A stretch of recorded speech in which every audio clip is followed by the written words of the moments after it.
Welcome to the Banker Lamp. Please enjoy the video. In this video, I will explain how to build a blockchain wallet. First, let's understand its core function: securely managing your digital assets. You'll need to select a programming language, like Python or JavaScript, and set up your development environment. This initial setup involves installing essential libraries and dependencies, which form the foundation for your wallet's functionality.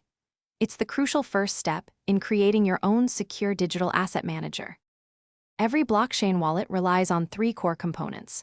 First, a private key, which is a secret, randomly generated number, typically 256 bits long.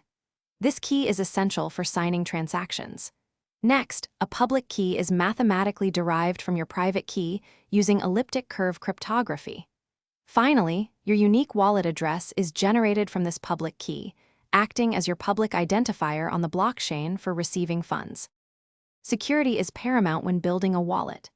You must implement strong encryption to protect your private keys, perhaps using AES-256. Always back up your seed phrase or private key in a secure, offline location, like a physical safe, to prevent loss. Consider adding multi-factor authentication, such as a second password or biometric scan, to provide an extra layer of defense against unauthorized access. These steps are vital for safeguarding your digital assets.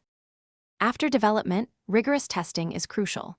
Verify all functions, including sending and receiving transactions, across various scenarios. Integrate your wallet with a testnet first, like Sepolia or Goerli, to ensure seamless interaction with a blockchain network before moving to a mainnet. Finally, focus on creating an intuitive and user-friendly interface. A well-designed user experience with clear instructions and feedback makes your wallet accessible and enjoyable for everyone. Thanks for watching. If this was helpful, leave a like and consider subscribing. See you next time.